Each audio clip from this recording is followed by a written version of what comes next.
자, 228쪽에 10번 보시면 면적이 200제곱미터 이상인 대지에 건축을 건축할 때, 자, 대지 면적 200 이상이면은 조경을 해야 될 의무가 적용이 됩니다. 이 경우 대지 안에 조경등의 조치가 면제될 수 있는 그런 건축물이 아닌가. 자, 조경 의무가 면제될 수 있는, 조경 안 할 수 있는 그런 대상도 잘 물어보는데요. 보통 이제 녹지와 비도시면 자연환경 자체가 훌륭하니까 적용 안 해도 됩니다. 그리고 주로 이제 주상호를 대상으로 하는 건데요. 뭐 축사라든지 대지 염분이 함유되어 있다 그러면 나무가 해도 죽으니까요. 그런 거 안 해도 되고, 뭐 가설 건축물 같은 거 잠깐 쓰는 거라서 안 해도 됩니다. 근데 여기서 주로 내는 것이 작은 공장, 작은 물리설, 그거 가지고 주로 바꿔내는데, 작은 공장은 작으니까 생산에만 전념하면 되지 안 해도 된다는 건데, 여기서 작다는 개념이 대지 면적 5천 미만, 공장의 연면적 자체로는 1,500 미만, 대지는 5천 미만 또는 연면적 1,500 미만인 작은 공장, 아니면 산업단지의 공장은 규모에 상관없이 생산에만 전념할 땅이니까 해야 되고요. 적용 안 할 수 있고, 그 다음에 물류시설이 작은 물류시설이 있는데 이것이 연면적 1,500 미만의 물류시설로만 따집니다. 그런데 그거는 다시 주상은 제외이기 때문에 결국 1,500 미만인 작은 물류시설 적용을 안 해야 되는 작은 물류시설은 공업지역에서 설치하는 1,500 미만의 물류시설만 적용을 안 해도 되는 거, 그 숫자만 좀 주의하시면 다른 것들은 다 이해하시면 됩니다. 그래서 그런 조경 등의 조치가 면제될 수 있는 건축이 아닌 거 되는데, 농림지역에 건축하는 축사, 농림지역만 봐도 이건 안 할 수 있다 보시면 돼요. 축사는 뭐 축사도 안 하지만, 이번에 도중계획 시설 부지에 건축하는 가설 건축물이면, 가설 건축물이니까 할 필요 없다. 연면적 3천인 공장, 자, 공장은 1,500 미만인 공장이 작은 공장이죠. 연면적 기준에서는 3천이니까 1,500을 넘었습니다. 그럼 요거는 적용해야만 되죠. 답이 3번이 되는 겁니다. 대지에 염분이 함유되어 있어요. 해도 죽으니까. 자연환경 보전지역, 자연환경 보전지역이니까. 그래서 11번의 그 27의 기출문제인데, 이것도 그대로 지금 제가 설명한 대로 그대로 보시면 되는 부분이고 그냥 넘어갑니다. 그 다음에 12번이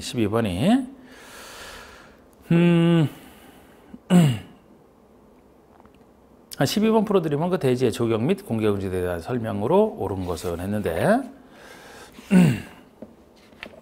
도시계획 시설에서 건축하는 연면적 1,500제곱미터 이상인 가설 건축물이니까 조경 등의 조치를 해야 된다 할 필요 없습니다. 면적 5천 미만인 대지에 건축하는 공장이요, 대지 면적에서는 5천 미만이 작은 공장이죠. 조경 등의 조치를 하지 아니할 수 있다니까 2번이 맞는 겁니다. 3번은 녹지지역에 건축하는 창고, 녹지지역이니까 할 필요 없죠. 조경대로 해야 된다, 틀린 겁니다. 상업지역에 건축물에 설치하는 공개공지의 면적은 대지 면적의 10%를 넘어야 된다. 공개공지는 확보되는 공개공지는 한도가 대지 면적의 10%예요. 10% 이하에서 정합니다. 최대 한도가 10%라 10%를 넘을 수가 없어요. 그 다음에 공개공지를 설치할 때는, 공개공지를 설치하면 혜택 주는 게 있는데, 건폐율은 완화에 적용할 수 있다, 완화율은 못합니다. 높이 제한은 완화에 적용할 수 없다, 높이 제한을 완화할 수 있어요. 그러니까 공개공지를 설치하게 되면 건축 기준 중에서 용적률과 보통 높이 제한 두 가지를 1.2배까지 완화할 수 있지, 건폐율이나 일조권 확보량 높이 제한은 안 됩니다. 특히 건폐율을 완화하게 되면 공개공지로 남겨놓으라는 건데, 건폐율을 완화하게 되면 더 넓게 지라는 얘기가 되니까 충돌돼서 안 돼요. 위로 용적률과 보통 높이 제한, 일조권도 일조권 때문에 안 되고, 그 두 가지를 1.2 풀어줄 수 있다. 4번, 5번 다 틀렸습니다. 그 다음에 13번은 건축물이 있는 대지는 다음 범위 안에서 지자체 조례가 정하는 면적에 미달되게 분할할 수 없다. 틀린 것은, 이게 건축물이 있는 땅이, 건축법에서는 건축물이 기존에 있는 땅이 잘게 분할되는 것을 금지하는 규정 아닙니까? 잘게 분할해서 조금 건축을 닫았다 지을까봐. 근데 이때 분할 제한 기준 면적이, 이 규정이 주상공록, 도시지역 중에 주상공록, 그리고 주상록이 아닌 기타 지역, 이렇게 해서, 주상록이 아닌 기타에는 뭐 비도시의 지구단위기구나 동업지역이 들어갈 텐데, 그래서 주거지역과 기타 지역이 인생주기 60년 기준으로, 인생주기 60년이 돌아가지 않습니까? 일갑자가 60년이니까 인생주기 60. 상업지역과 공업지역 요게 150이에요. 그래서 이것은 공상하는 걸로, 즐거운 공상하는 것은 밝은 달밤에 공상해, 15야 밝은 달이죠. 15야 150에 15야 밝은 달밤에 공상 잘한다. 녹지는 200. 옛날에 그 시인 이태백, 이백 여기서 환생한다. 녹지지역에 환생해서 여기서 시를 쓰면서 살지 않겠습니까? 주기 60, 공상 150, 녹지 200 그 기준. 이것도 가끔 나왔던 거예요. 그래서 틀린 거 됐는데 주거지역은 60 이상. 맞고 상업지역이 100이 아니고 150이 돼야 되죠. 공상 150. 공업지역 맞고 녹지 200 맞고 비도시의 지구단위 구역 기타 지역 60 맞습니다. 그래서 2번만 틀렸고요. 자, 14번에 공개공지나 공개공간을 설치되는 지정된 대상 지역에 해당하는 거. 여러분 공개공지는 불특정 다수인 이용하는 큰 건축으로 쓰는 사람은 그 사람들이 와서 쉴 수 있는 공간 다 짓지 말고 공개공지나 공개공간을 남겨놓으라는 건데 주로 5,000제곱미터 이상인 문화집회시설, 대형 영화관, 판매시설, 백화점 같은 거 판매시설에도 농산물 유통시설은 제외하지만 뭐 운수시설, 터미널 아직까지 그 대상 건축물을 세밀하게 물은 적은 없어요. 이런 큰 건축물을 지을 수 있는 곳에 지을 때. 그러니까 우리 공개공지는 주로 백화점에서 볼 수 있는 그런 영화관에서 볼 수 있는 공개공지이기 때문에 긴 의자 같은 거 쉴 수 있는 공간이요. 요거는 주거 상업생활에 관련돼 있습니다. 물건을 만드는 생산과 관련돼 있는 게 아니고 만들어진 물건을 팔고 소비하는 그 생활과 관련돼 있기 때문에 어느 지역에 지을 때냐 지금 이게 그 문제거든요. 어느 지역에 지을 때냐인데 그 어느 지역은 여러 번 물어봤습니다. 우리가 취지를 생각하면 주상생활과 관련돼 있다면 주거지역 중에는 전용 일반 준이 있는데 주거지역에 들어가지만 전용주거는 빠져요. 전용주거는 양호한 주거환경이기 때문에 이종 근생도 제대로 못 들어갑니다. 일반 음식 같은 이종 근생도 주거환경 망칠까 못 들어가는 곳인데 5천 이상의 문화집회시설 등이 어떻게 들어가겠습니까? 그래서 주거생활과 관련돼 있지만 전용주거는 아니고 일반주거, 준주거가 대상이고 상업지역은 다 대상이 되죠. 그리고 공업지역 중에서는 준공업만 대상이 되는 게 여긴 일반공업도 안 되는 게 준공업은 공업지역 중에서 주거상업 원부기는 보완이 필요한 것이니까 공업지역이지만 주상생활과 관련돼 있지 않습니까? 그래서 그렇게 보시면 돼요. 그래서 이 정도는 보셔야 되는데 공개공지에 해당하지 설치해야 되는 그런 대상 지역에 해당하는 것을 찾아라. 대상 지역을 아이고 작년 문제네요. 그죠? 전용주거라면 대상이 아니죠. 전주거, 주거지역 중에는 일반주거, 준주거가 대상이라고 했습니까? 했습니다. 2번에 일반주거. 요게 답이 되죠. 전용공업 안 되죠. 일반공업 안 되죠. 준공업만 되니까 보존녹지, 녹지니까 아예 안 되죠. 답은 2번이 되는. 그래서 이렇게 이제 공개공지를 설치할 때 아까 확보를 대지면적의 10%가 한도라는 거고 완화했을 때 아까 풀어주는 규정 두 가지 완화할 수 있다 그랬고 뭐 주민위원회 문화행사 등을 연다 뭐 60일 내에서 열게 돼 있는 그 정도가 공개공지 얘기입니다.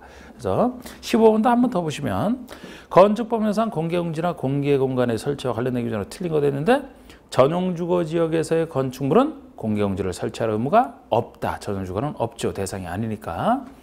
이번에 환경 친화적으로 편리하게 이용할 수 있도록 긴 의자나 파고라 등 조례가 정하는 시설을 설치해야 된다. 그렇습니다. 그리고 공개공지나 공개공간의 면적은 대지 면적의 10% 이하에서 조례로 정하라. 10%가 최대치. 이 경우 조경 면적과 매장문화재역 현지 보존 주시 면적을 그 면적으로 할 수 있기 때문에 이제 우리 주로 이제 공개공지에 나무 심고 하는 겁니다. 4번에 공개공지나 공개공간을 설치하는 경우에 용적률과 높이 제한, 보통 이 높이 제한 규정 두 가지를 1.2배 이하에서 완화할 수 있다. 최대 1.2배까지 완화할 수 있다. 5번에 공개공지 등에는 연간 90일 내의 기간 동안 건축 조례가 정하는 바에 의해서 주민들이 한 문화행사를 열거나 판촉 활동할 수 있다. 연간 60일이 한도입니다. 주민에 관련된 거 주로 60일이 많지 않습니까? 다른 데서도 60일, 주민에 관련된 60일.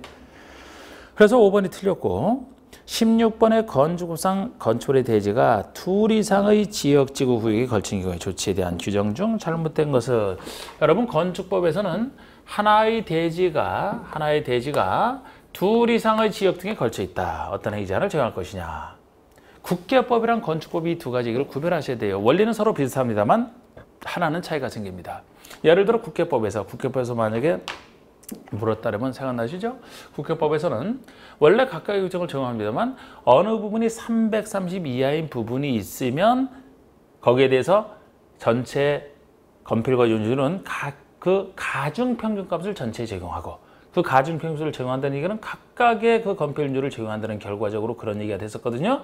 그리고 기타 건축 제한은 넓은 지역의 행사를 전체에 적용하겠다. 이때도 녹지가 끼어 있으면 각각 이렇게 됐던 건데 지금은 건축법에서는 330일 때 방금 전에 얘기했던 그 얘기를 안 쓰고 여기서는 그것 대신에 과반을 차지하는 부분이 있느냐 없느냐를 따집니다. 그래서 면적 중에 반을 넘는 부분, 그림상으로 이게 전체 반을 넘는 부분이 되겠죠? 이게 있으면 없으면 각각은 녹짓기에서는 각각이랑 다 똑같아요. 있으면 과반을 차지하는데 이 행위제한 규정을 전체에 다 적용합니다. 이게 건축법의 특징이에요. 나머지는 똑같습니다.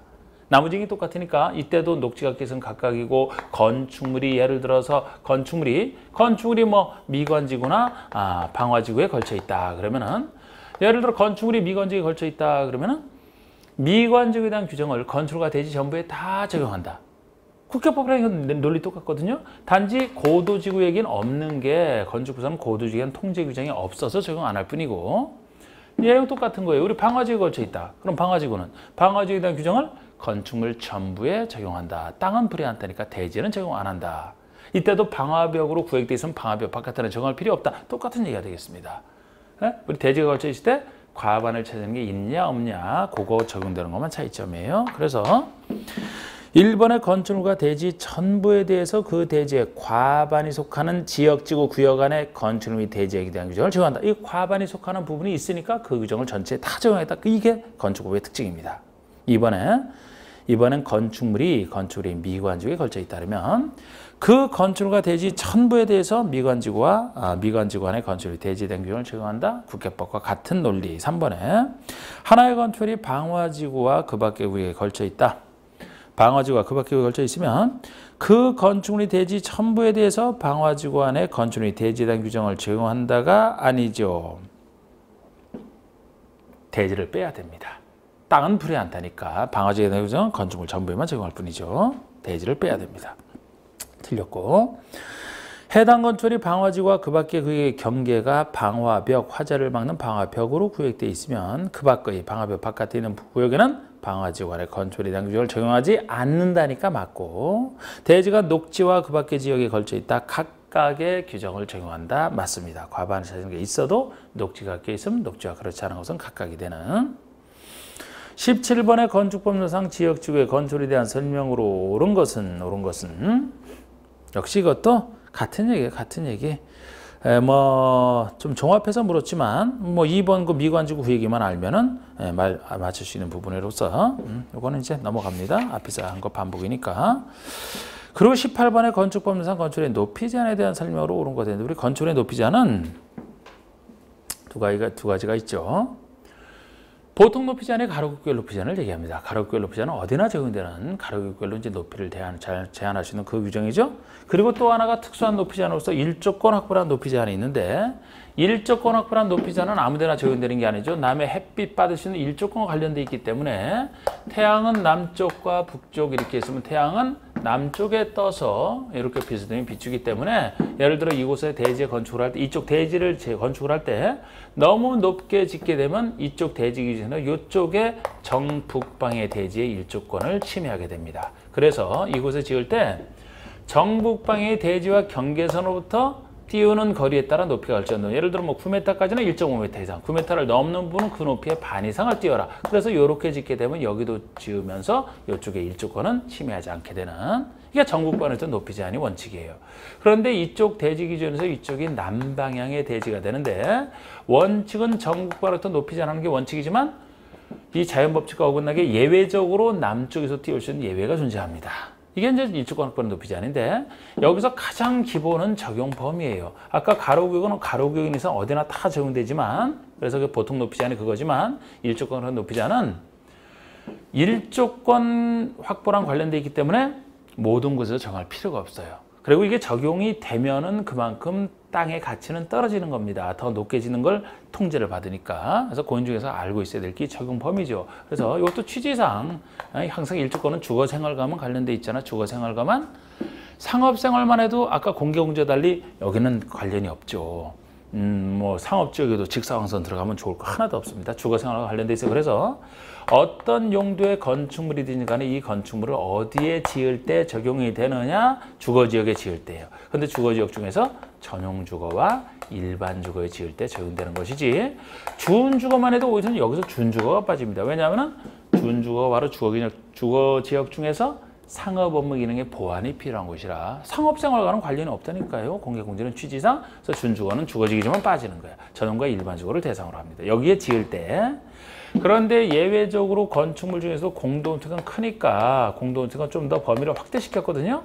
확대시켰는데 아무리 확대시켜도 제일 비싼 곳이 우리 중심 상업이라고 배웠고, 전체 지역 중에서 두 번째 비싼 곳이 일반 상업인데, 이렇게 중심과 일반 상업 지역 중 아주 토지 용도를 높여야 되는 비싼 곳이면 일조권은 높이 제한을 하게 되면 이용도가 떨어집니다. 그래서 아무리 공동세를 하더라도 중심과 일반 상업지역에서는 이러한 제한은 안 하겠다. 중심과 일반 상업지역을 제외한 지역이면은 오히려 다 적용을 받는 거예요. 요거를 제외한 지역은 다 받습니다. 그래서 적용법을 할 때 먼저 공동택이 예외니까 공동주택이냐 아니냐를 확인해 보고, 공동주택에 해당된다면 중심과 일반 상업지역에서 지을 때만 아니고 나머지 지역은 다 되지 않습니까? 이게 공동주택이 아니라면 전용과 일반 지역에서 지을 때만 적용된다. 이걸 정확히 하시고, 여기서도 이제 원칙에서 요거 할 때 북쪽에서부터 아까 얼마, 뭐 1.5, 뭐 그 높이, 이분에 아직 그 숫자는 낸 적은 없어요.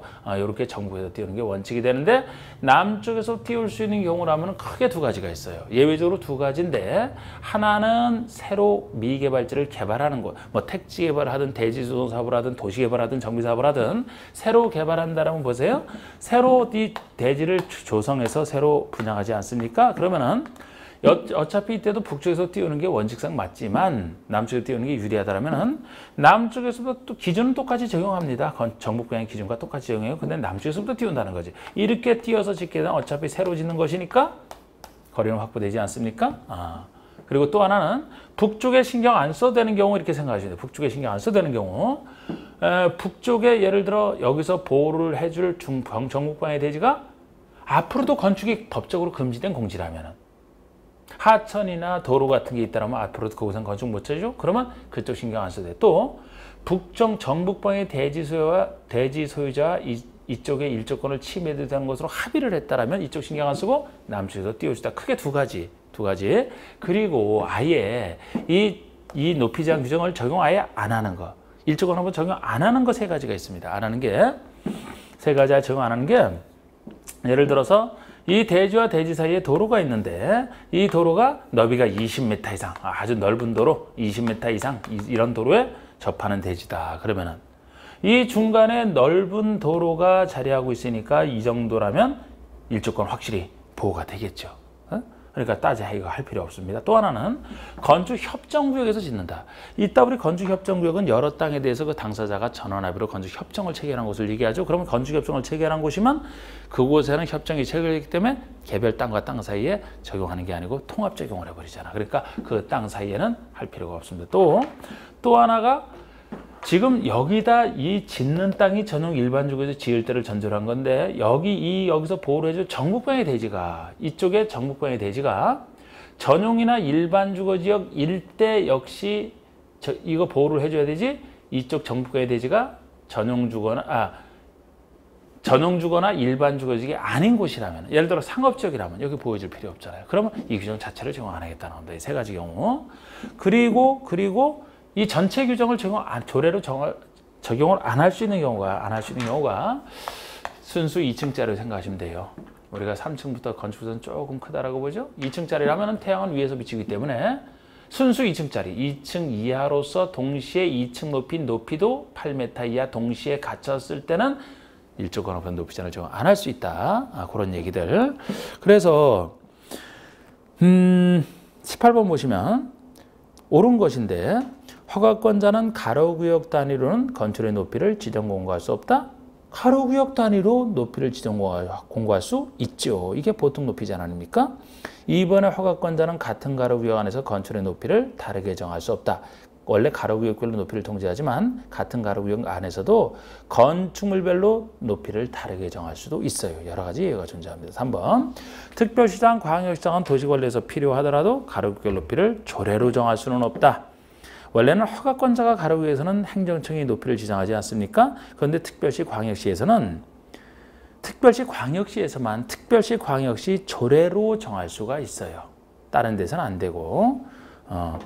그래서 다 틀리고. 4번에 지구 단위계획 구역 안에 너비 20m 이상 도로, 넓은 도로 20m 이상인 도로에 접한 대지 상호간에 건축하는 건축물의 경우는 일조등의 확보에 한 높이 제한 규정을 적용하지 아니하는 세 가지 중에 하나잖아. 이게 맞죠. 그 다음에 5번에 건축물의 정북 방향의 인접 대지가 보호를 받아야 될 정북 방향 인접 대지가 전용 주거나 일반 주거 지역이 아닌 곳이면 거기 보호해줄 필요가 없다 그랬죠? 적용한다, 적용하지 아니한다 그래야 되죠. 적용하지 않는 세 가지 중에 하나가 되겠습니다. 또 19번의 다음 중 일조 등의 확보를 위한 건축의 높이 제한을 받는 대상이 아닌 것은 자, 이렇게 나왔을 때 제가 공동주택이냐 아니냐를 먼저 판단하시고 하시라 그랬잖아. 그럼 지금 여기서 적용 대상에 받는 거 아닌 거. 자, 공동주택에 뭐가 있습니까? 1번에 다세대, 3번에 연립이 있네요. 다가구도 단독이니까 그죠? 공동은 다세대와 연립밖에 없죠. 1번, 3번. 그러면 이렇게 공동이 있으면은 중심과 일반 상업지역만 아니면 적용되잖아. 1번 준공업이고 3번은 자연녹지니까 전 중심 상업과 일반 상업이 아니죠. 그럼 1, 4번은 적용이 되는 거야. 그리고 적용받는 겁니다. 그럼 나머지는 공동이 아니니까 전용과 일반 주거에서 지을 때만 적용받잖아요. 2번은 전용 주거지역이니까 적용받는 거야. 5번은 일반 주거지역이니까 적용받는 겁니다. 4번이 준주거잖아요. 그러니까 답이 이거 되지. 4번 같은 경우는 일조 건축권 높이 제한을 적용받지 않습니다. 답이 이렇게 찾아주시면 돼요. 그 다음에 10번이 건축법상 일조등의 확보를 위한 건축의 높이 제한에 대한 설명이다. 옳은 것은 했는데 전용 주거와 일반 주거 지역 안에서 건축하는 건축물의 높이, 전용과 일반 지역에 있는 건축물 일조등의 확보를 위해서 정북 방향의 인접 건축물 여기서 건축물 경계에서 또 일정 거리를 떼야 된다. 잘 나가다가 왜 틀렸냐면 이거는 정북 방향의 인접 대지와의 경계선이에요. 건축물이라고 해서 틀린 거예요. 지금 정북 방향에 건축물이 있어도 이 건축물로부터 얼마 띄우는 게 아니에요. 건축물이 아니고 대지의 일조권 보호기 때문에 현재 건축물이 없어도 나중에 들어설 때 생각해서 대지와의 경계선으로부터 띄우는 겁니다. 그래서 건축물이 아니고 대지로부터 띄우는 거예요. 대지. 2번에 도시개발구역이나 정비구역의 경우 새로 개발하는 곳이죠. 정남 방향의 인접대지 경계서로부터 영위자는 높이로 할 수 있다. 남쪽부터 띄울 수 있는 경우. 3번에 정북방으로 접하고 있는 대지 소유자와 합의를 했다라면 정북방의 높이 제한 규정을 적용해야 된다. 꼭 정북방으로 적용해야 되는 게 아니죠. 정북방이나 합의를 했으니까 정남 방향의 높이 제한을 적용할 수도 있는 겁니다. 그래서 틀렸고 4번에 2층 이하이거나 8m 이하인 건축물은 조례가 정하는 바에 따라서 일조권 규정을 적용하지 아니할 수 있다. 2층 이하로서 8m, 2층 이하로서 8m 둘 다 갖춰야 돼요. 작은 것은 둘 다 갖춰야 되잖아. 이건 또는이라서 틀렸습니다. 2층 이하이거나 8m 이하가 아니고 2층 이하로서 8m 이하 그래야 돼요. 동시에 갖췄을 때. 5번에 만약에 4번처럼 또는 이렇게 하면은 2층짜리를 갖췄는데 한계층을 10m에서 20m로 지어버리면 실제로 피해를 주잖아요. 그래서 동시에 갖춰야 됩니다. 5번에 공동주택은 중심상업지역을 제외한 모든 지역에서 일조권 확보란 높이 제한을 적용받는다? 아니죠. 중심상업과 일반상업지역을 제외한 지역 그래야 되는 겁니다. 요 말대로라면 일반상업에서도 공동주택이 적용받는다는 얘기가 되니까 틀리잖아요. 그 다음에 이제 강론 파트너는 여러 가지 용어에 대한 부분이 나오는데요. 뭐 1번의 그 면적과 층수 산정 방법에서 예를 들어 뭐 바닥 면적에 뭐가 들어가는지 안 들어가는지 건축 면적에 제외되는 게 무엇인지 뭐 그런 거를 묻는 것은 평상시 자주 내는 게 아니에요. 24에도 그런 부분 중에 일부가 들어갔기 때문에 조금 이제 어려울 수는 있는데 이거는 이제 눈치껏 좀 파악을 하시면 되겠습니다. 그래서 우리가 이제 항상 효율적으로 공부를 해야 되니까 아까 우리 뭐 벌써 우리 오늘 할 때도 27의 문제를 한 3번 정도 풀어가 되고 다 풀 수 있는 문제들이에요. 그런데 어렵게 나온 부분은 어렵게 해도 되니까 사실 1번과 같은 데서 나오는 문제도 24에 딱 한 번 딱 나왔던 겁니다. 한 번 딱 나왔던 거예요. 그러니까 그냥 보실 분 그래서 한번 보시고 다시 나오진 또 않잖아. 자, 나오는 것 주로 그런 것 위주로 보셔야 돼. 이제 뒤로 갈수록. 2번은 보시면 건축법 규정한 건축물의 층수 및 높이 산정에 대한 설명이다. 틀린 것은 대지 면적에 대한 연면적 비율의 최대 한도는 국계법상 용적률 기준에 의한다. 대지 면적에 대한 연면적 비율이 용적률 아닙니까? 용적률의 최대 한도는 여러분들이 국계법에서 열심히 배우셨던 그 국계법 기준이 원칙이에요. 단지 이제 건축법에서는 따로 규정하면 그 건축법 규정이 따로 규정했을 때만 그에 따르는 겁니다. 원칙은 국계법 그 얘기 맞고요. 2번 승강 기타 계단탑 막루 등의 옥상 부분은 그 면적 합친 것이 건축물의 건축 면적 8분의 1 이하인 것은 층수 산정에서 제외한다. 우리 여기서 층수 계산과 연면적 계산하는 것은 그나마 상대적으로 많이 나온 부분인데 우리 건축의 층수를 계산할 때 지하층은 무조건 빼버립니다. 지상층하고 층수를 계산하고요. 그 지상층 중에서도 옥상 부분에 설치된 면적 합친 것이 건축 면적의 8분의 1 이하 작을 때는 독립된 층으로 안보게 다 빼줍니다. 그리고 층의 구분이 되면 층의 구분대로 셉니다만 층의 구분이 명확하지 않다면 높이 4m마다 하나의 층으로 산정하고 하나의 건축물인데 부분에 따라 층수가 다르다. 그럼 층수 제한의 지지상 가장 많은 층수로 계산하는 이게 이제 층수 제한에서 얘기죠. 그리고 우리가 용적률 산정 시 연면적 개념에서는 원래 연면적이 각 층의 바닥 면적 합계 아닙니까? 그런데 용적률 산정에서는 연면적에서는 용적률 부담 없이 설치하라고 제외하는 게 있어. 빼주는 혜택이 있습니다. 지하층은 용도의 상황에서 무조건 빼줍니다. 지하층 설치 장려. 근데 지상층 중에서는 주차장으로 부설 용도의 주차장으로 쓰는 거 주차장 설치 장려에서 빼줍니다.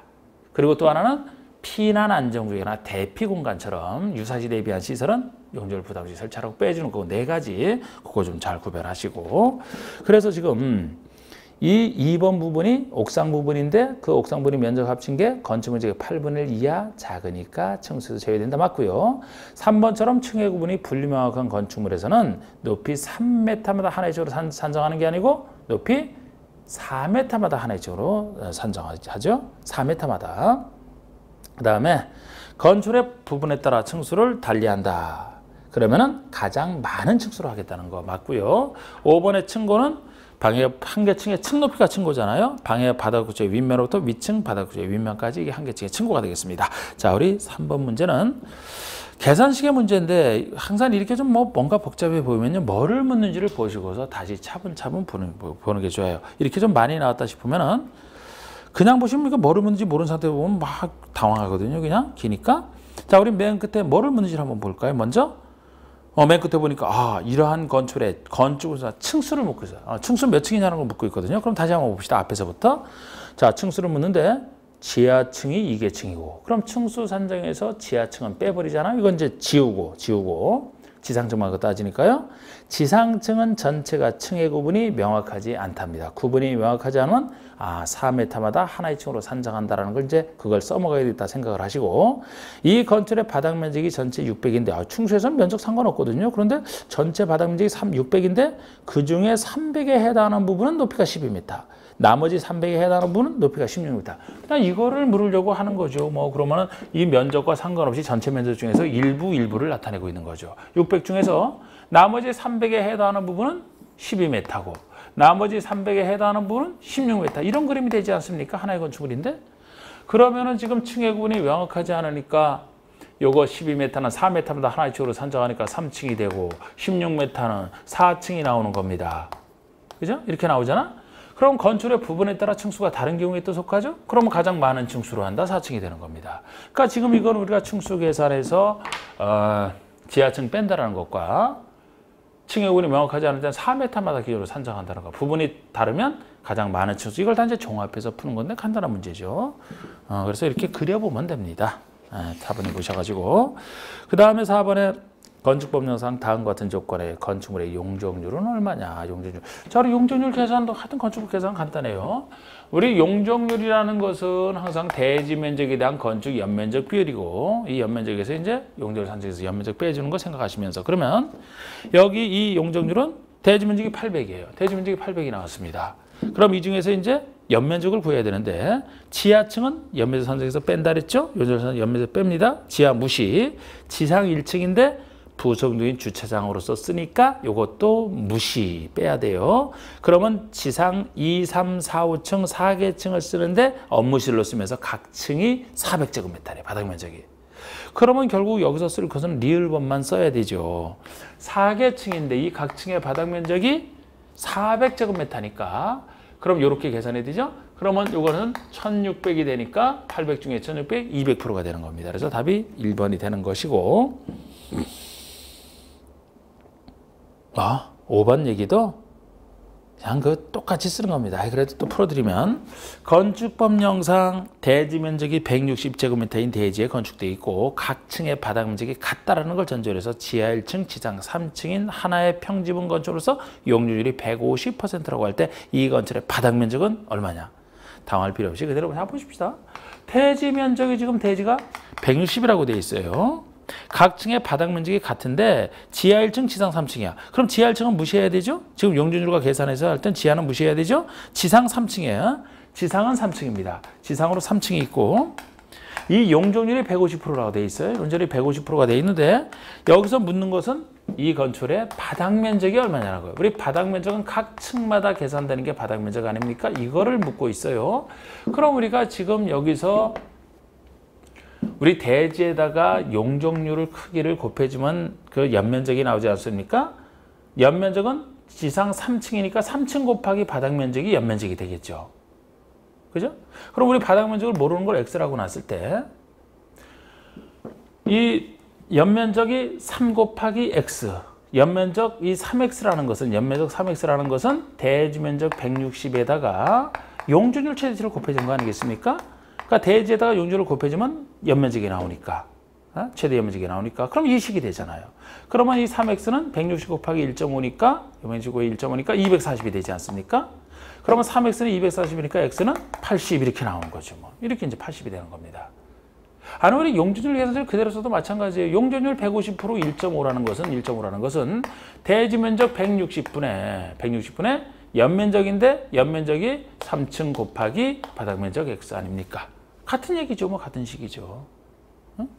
그래서 답이 이제 80이 될 수밖에 없고 자 우리 5번 계산 문제도 그 옆에 5번 이게 6번이 되는 건데 그죠? 숫자가 좀 그렇게 됐네. 다음 그림은 지상 3층과 다락의 구조를 갖추고 있는 다세대 주택인 건축물이다. 2, 3층은 주거 전용 공간이며 지붕이 경사진 형태의 다락의 높이는 2m이다. 대지 면적이 220이고 용적률 건폐런드가 각각 300%, 60% 할 때 증축 가능한 최대 면적은 얼마냐? 이것은 증축 가능한 면적을 구하라는 건데 역시 증축이라는 것이 기존 건축을 있는 상태에서 추가로 더 짓는 부분이 증축 아닙니까? 그러면 우리 증축할 수 있는 면적은 이렇게 식을 이렇게 생각하시면 돼요. 증축할 수 있는 면적은 원래 확보하시는 최대 연면적에서 원래 확보하시는 최대 연면적에서 기존 건축물의 연면적을 빼주면 기존 건축의 연면적을 빼주면 증축할 수 있는 최대 면적이 나오지 않겠습니까? 기존 면적에다가 얼마를 더 지을 수 있냐는 부분이니까. 그럼 여기 최대 면적은 대지 곱하기 용적률이니까 지금 여기 대지가 220. 거기다 용적률이 300% 아닙니까? 220 곱하기 300%. 그럼 660이 되는 거죠. 여기에서 기존 연면적을 빼줘야 되는데 자 제가 이거는 옛날에 기출문제에서 그 다락을 칠 것이냐 안 칠 것이냐 바닥 면적에서 같이 넣을 것이냐 안 넣을 것이냐 요거를 한 번 물어본 적이 있거든요. 이 그림으로. 근데 이 그림을 좀 요거 내용은 제가 변형을 시켰어요. 기출문제인데. 그런데 자 우리가 그렇다고 해서 아까도 얘기했듯이 바닥 면적에 제외되는 게 수십 가지가 있는데 그 중에서 가끔씩 나오는 걸 하나하나 볼 수는 없어요. 그런데 다락은 이미 나온 부분이 있으니까 말씀드리는 건데 이 다락방은 높이가 낮은 것은 바닥 면적 안 친다, 뺀다 이렇게 생각하시면 돼요. 우리가 다락방의 높이가 바닥 면적 높이가 다락의 높이가 1.5m 이하인 것은 바닥 면적에서 빼줍니다. 다락방의 바닥 면적에서 빼주는 거예요. 1.5m 이하. 그러니까 1.5m면 우리 키보다 한참 낮은 1.5m 이하니까 허리도 제대로 못 펴요. 그죠? 그런데 혹시 다락이 경사진 형태의 경사지붕 밑에 설치하는 경사진 형태의 다락이라면 1.8m 이하까지 제외합니다. 보통은 1.5m 이하. 경사진 형태라면 1.8m를 제외해요. 그런데 여긴 지금 옛날엔 기출문제에서 있고 제외되는 것 갖고 있었는데 계산하지 말라 했던 건데 지금은 다락 높이를 제가 2m라고 바꿔버렸죠. 그럼 2m라면은 그냥 다 가서 허리도 다 피고 하는 건데 이 정도면은 바닥 면적에 넣어줘야 돼요. 그럼 우리 그림에서 지하는 다 원래 빼주는데 없고 지상 1층이지만 주차장이니까 요거는 용적률 산정해서 연면적에서 빼준다 그랬죠? 요거는 기준 연면적에서 빼줘야 돼. 주차장은 빼주고 나머지는 뺄 게 없어요. 다락도 2m짜리니까 빼줄 게 아니죠? 나머지는 다 집어넣어야 돼. 그러면 다락 50에다가 2, 3층 150, 350 420이 되죠. 주민공동주택까지 420이 되죠. 그러면 여기서 이제 기준면적 420을 빼주니까 420 빼니까 240이 되는 이게 증축가 나면적이 되는 거죠. 이렇게 계산하는 거. 그 다음에 7번은 자, 우리 7번이 이제 이 강론 파트에서 이 구조재료 파트에 나오는 것이거든요. 근데 구조재료 파트에서는 원래 이 부분에서 낼 때가 이제 난이도 조상 어렵게 되는 부분이기 때문에 그리고 한 번 낸 게 또 다시 나오지도 않아요. 지금 이 7번 같은 경우도 옛날에 한 번 딱 나왔던 건데 그 이후에 여러 번 개정된 게 있기 때문에 그래서 요거는 그냥 보여드립니다. 자, 우리 7번 보시면은 건축주는 다음의 건축을 건축하거나 대수선할 때 설계자로부터 받은 구조안전 확인서류를 착공신고 시에 허가권직에 제출해야 된다. 그 대상으로서 옳지 않은 거. 자, 우리 허가 대상 건축물이면 설계자가 설계를 할 때 구조 안전을 확인하게 돼 있고 그럼 설계자로부터 이 받은 구조 안전 확인서를 착공 신고 시에 허가권자에게 제출해야만 되는 건축물이 있어요. 이걸 제출 안 하면 착공 신고 안 받아줍니다. 그 대상으로서 옳지 않은 것을 했는데 이것이 해설을 보시면은 제가 1, 2번 요게 1번, 2번이 작년과 올해에 걸쳐서 바뀐 부분이에요. 옛날에 바뀌기 전에 한 번 나왔었는데 그러니까 바뀐 1, 2번 기준으로 좀 보시라고 이건 해설해 드린 겁니다. 그래서 밑줄도 거기를 따로 쳐놨고 층수가 2층 이상 2번은 연면적 500 이상이에요.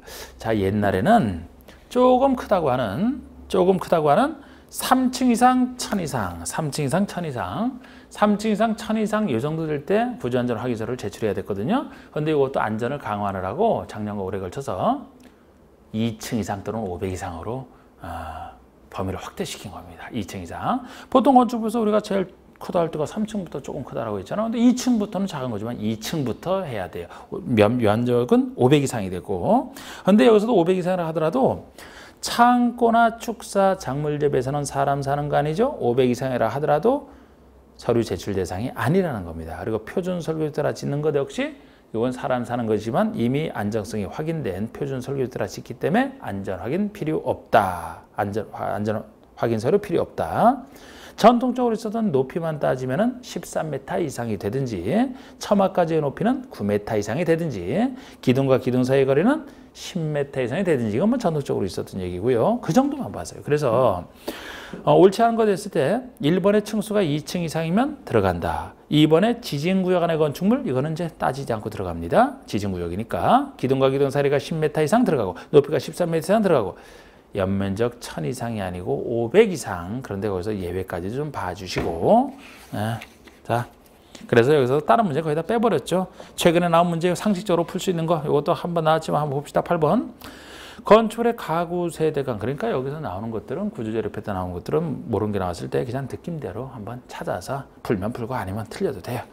자, 가구 세대감 소음 방지를 위한 경계벽을 설치해야 되는 경우가 아닌 것은 소음 방지를 위한 경계벽을 설치해야 되는 게 아닌 거. 숙박시설의 객실관에서 시끄러운 잠을 못 자지 않습니까? 설치해야 돼. 기숙사의 침실관에 잠을 못 잔다니까 시끄러우면 판매시설 중에 상정관 왜 소음 방지라는 시설을 설치하겠습니까? 상점간에 시끌시끌해야지 물건 사는 맛도 나는데 잠자러 상점에 가는 거 아니잖아요. 4번에 학교의 교실간에 조용해야 공부를 할 수 있죠. 지루시설의 병실간에 조용해야 치료가 되죠. 그래서 답이 3번이 되는. 자, 그 다음에 역시 이 특별건축형 문제는 1, 2번은 요거는 뭐 그냥 한번 해보실 분은 요 정도는 하시라고 해서 그냥 여기다가 만들어냈습니다. 이것이 굉장히 양에 비해서 한 번 딱 나오고 말았기 때문에 양은 많은데 자 여기서 3번 보시죠. 건축협정. 이건 작년에 신설된 건데 작년에 문제가 나왔던. 근데 이 건축협정이나 올해 신설된 결합건축 같은 경우는 획기적인 제도이기 때문에 그걸 좀 중요하게 보세요. 자, 3번의 건축협정은 그러니까 제가 대충 말씀드릴 때 그랬던 거 아닙니까? 뭐 자세한 것도 아니고 뭐 기본적인 흐름만 좀 잡아도 되니까. 예를 들어 내 땅을 그릴 때 건축협정이라는 것이 4가지 독립된 필지가 있을 때 원래 건축 기준은 각 필지별 각 건축물별로 적용하지 않습니까? 건축 기준 적용할 때 여기서는 건폐상 요 정도 크기만 지어라. 여기는 건폐상 요 정도 크기만 이렇게 각각 대지에 각각 적용을 합니다. 이 건축물 지을 때 조경 얼마 해라, 주차장 얼마 확보하라 뭐 이런 거 각각 대지별로 이렇게 따지지 않습니까? 얼마 확보하라, 얼마 확보하라. 그런데 이거를 이곳에 사는 사람들이 전원 합의로 건축협정을 체결해서 인가를 받는다면 전원이 협정을 체결해야 돼요. 전원이 협정 체결할 땐 전원입니다. 한 사람도 반대하면 체결이 안 돼요. 한 사람도 반대하면 그 반대하는 사람은 협정 체결 안 하게 되면 원래 개별 토지별로 건축 기준을 제공받으니까 이게 건축협정은 이제 개인들이 협정 맺은 것을 법에서 존중해 주겠다는 거 아닙니까? 그러니까 한 사람도 반대하면 안 돼요. 체결할 때는 전원이야. 그 대신 폐지할 때는 과반수예요. 지금 일반적인 이 각각 제한에서 협정을 체결하게 되면 건축 기준을 이 협정 체결한 땅을 전체나 일부 대상으로 통합할 수가 있거든요. 그래서 이렇게 가는 게 특수한 구조라 갈 때는 힘들게 전원 합의로 체결하지만 폐지할 때도 전원 합의로만 폐지할 수 있다면 원상태로 돌아오기가 너무 힘들어. 이게 원래 각각 적용되는 게 원칙이라.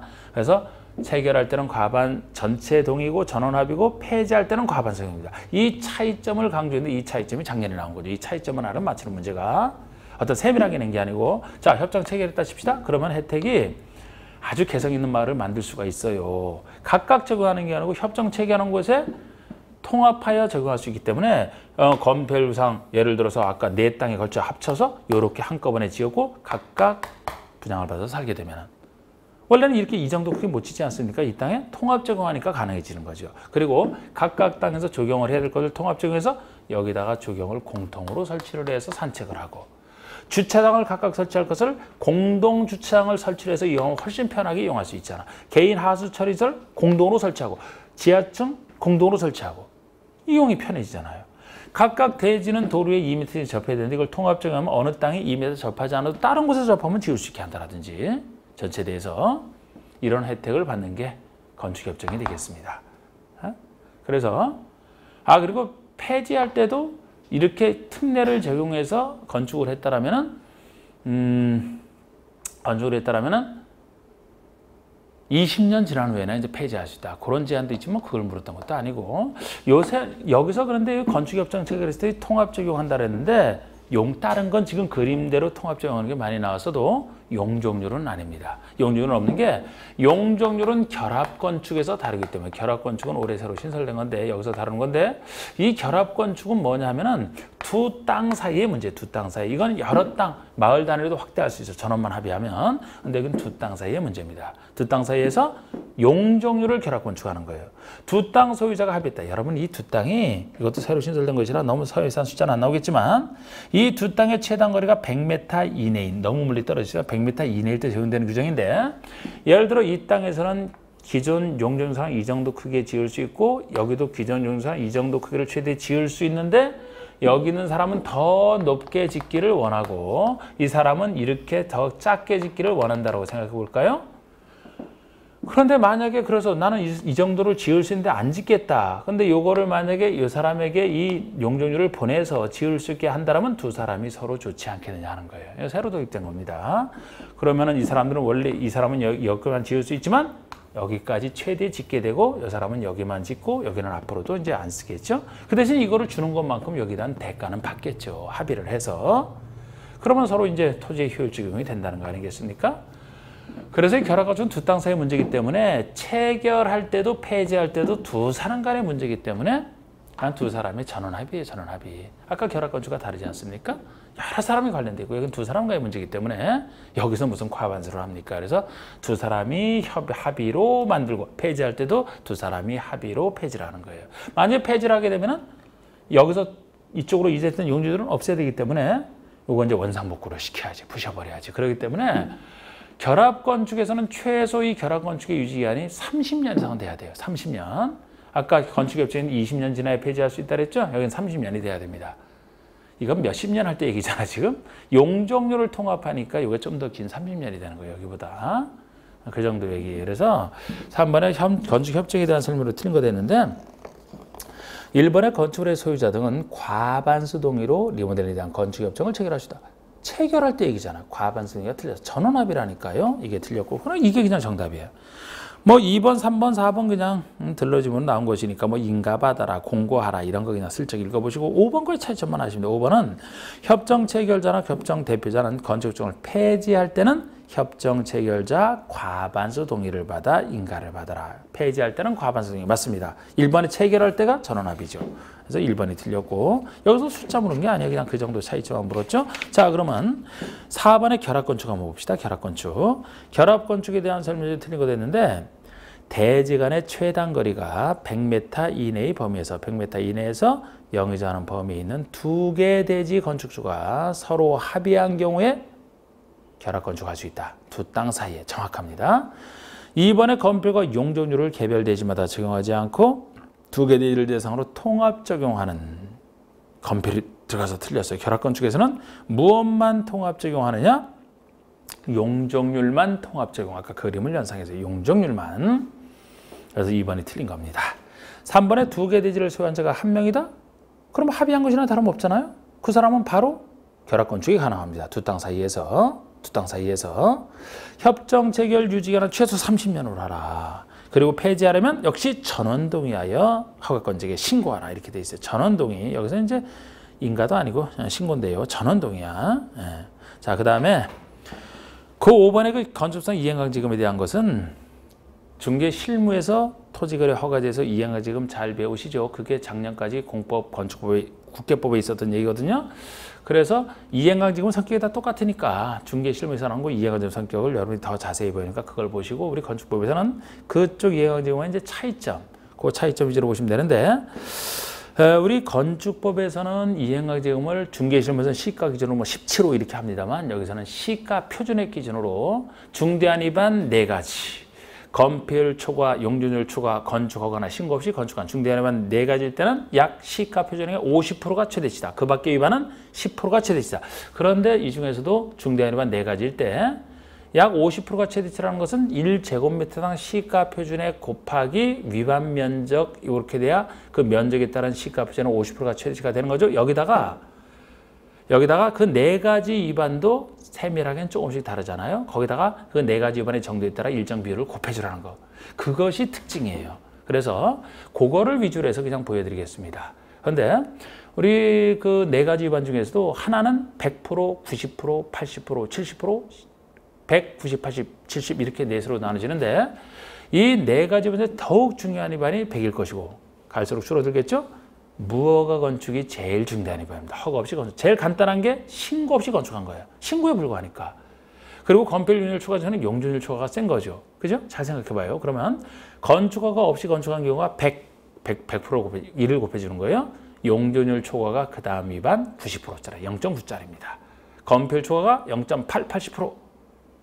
건축 신고 없이 건축한 경우가 70%, 0.7. 그 정도로 보시라고. 그래서 5번은 뭐 그렇게 풀으시면 되고 6번 보세요.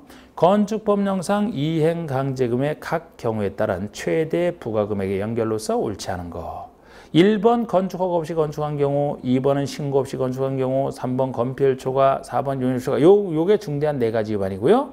기타 위반에서 5번이 나오는데 이 중대한 위반 4가지는 1제곱미터당 시가 표준액의 50% 곱하기 위반 면적 곱하기까지는 다 똑같은데 여기다가 이제 그 4가지에 따라서 일정 비율을 곱해주라. 맨 끝에 걸 보시면 돼. 다 나머지는 다 50%, 다 1, 2, 3, 4는 다 50%니까 1번에 건축허가 없이 건축했다. 무허가 100%를 곱해줍니다. 건축 신고 80%가 아니고 70이 돼야 돼요. 70이 2번이 틀린 겁니다. 이게 제일 약한 거잖아. 넷 중에서는. 그래서 70이 돼야 되죠. 3번의 건폐율 초과는 80, 4번의 용적률 초과가 90. 그죠? 그리고 기타 위반은 다시 시가 표준액의 10%가 최대치가 되는 10%가 최대치가 되는 그리고 건축법에서는 1년에 2번까지 이행강제금 부과가 가능합니다. 우리 중개실무에서는 한 번 아닙니까? 2번까지. 자, 7번 보시고 건축법상 빈집정비에 대한 설명이다. 옳지 않은 것을 했는데 빈집정비. 이것도 작년에 새로 등장한데 우리 빈집정비가 요새 이제 인구가 줄어들어서 자꾸 빈집이 늘다 보니까 빈집 소유자가 빈집에 대해서 철거를 안 하게 되면 행정청이 대신 철거해서 없애려고 이제 그런 얘기가 되겠습니다. 그래서 빈집이란 옳지 않은 것은 시장의수구청장이 거주 사용 여부를 확인한 때로부터 3년 이상 아무도 거주하지 아니하거나 사용하지 아니하는 주택 등을 말한다. 3년이고 1년 이상 거주 안 할 때 1년 이상 대표적인 일자리 중에 요게 빈집 개념에서 1년이라고 했잖아. 제가 요거 틀렸습니다. 이 빈집 개념도 좀 정확히 하시고 그러면 시장의도 전장은 빈집 소유자 등에게 철거 등 필요한 조치를 명할 수 있고 이런 빈집 소유자는 특별한 사유가 없으면 60일 내에 철거를 해야 된다는 겁니다. 그런데 그 빈집이라는 게 거길 떠나면서도 뭐 살 사람도 없어서 팔려고 했지만 살 사람도 빈집으로 남겨둔 건데 60일 내에 그걸 돌아와서 철거를 하겠습니까? 근데 이렇게 60일이라고 해놓은 게 빨리 해놓은 게 이 사람이 철거를 안 해야 행정청이 그때 직권으로 철거가 가능하기 때문에 좀 빨리 처리하려고 3번에 시장의도구청장은 그 빈집 소유자가 특별한 사유 없이 철거명에 따르지 않으냐면 이제 직권으로 이렇게 철거할 수 있어요. 빈집 소유자를 모른다 그러면 찾는 방법이 4번인데요. 역시 이것도 아주 굉장히 좀 급박하게 해놓는 게 이 사람이 안 할 때 이제 행정청이 철거하려고 빈집 소유자의 소재지를 알 수 없다 그러면 철거 명령과 불이행 시 직권으로 철거한다는 내용을 일간신문에 한 번 이상만 공부하면 돼요. 한 번 공부하면 된다는 겁니다. 누가 보겠습니까? 그럼 그런데 이때도 신문도 안 볼 테지만 공고한 때로부터 60일이 지나기 전까지 빈집 소유자가 철거를 안 하면 60일에 철거하라는 거예요. 거의 철거 못하죠. 그러면 직권으로 철거할 수 있다는 겁니다. 이렇게 좀 급하게 해놨고 그러면 철거를 할 때 정당한 보상비를 빈집 소유자에게 지급하라. 정당한 보상비를 빈집 소유자에게 지급하라. 그렇습니다. 자, 우리 뭐 빈집으로 남겨놓은 게 잘못은 아니지 않습니까? 그래서 이럴 때 철거하더라도 정당한 보상비를 줘야 되는데 이때 다른 법에서는 정당한 보상비는 주로 시가 보상을 얘기합니다. 그게 정당한 보상인데 여기는 안 나와 있지만 나중에 0이 나왔거든요. 여기 정당한 보상비는 감정평가액을 얘기합니다. 그래서 감정평가액이라고 그 정당한 보상비 좀 적어두시고 아니 보통 이제 시가를 하고 싶어도 할 수가 없어요. 팔리지 않아서 빈집으로 남아지는 건데 팔린 게 있어야 비슷한 가격이 그 팔린 가격을 보고 시가를 추정하지 않습니까? 근데 팔린 게 없고 그렇기 때문에 이거는 시가를 할 수가 없어요. 정할 수가 없어서 여기 정당한 보상비 빈집에서는 감정평가로 한다. 그 정도로 보시고 8번, 9번은 뭐 건축 분쟁 전문위원회에 대한 얘기인데 여기서 이제 조정과 재정의 차이 묻고 하는 걸 이제 문제화 시켜 놓은 건데요. 요거는 뭐 보실 것만 좀 더 보세요. 이것도 그 전에 한번 나오고서 안 나왔던 요새는 좀 많이 안 나오고 있는 것이라 뭐 고독점을 이해하시는 분들은 좀 보시고 이런 건 좀 해도 되겠습니다. 자, 10분 쉰 다음에 주택법 들어가겠습니다.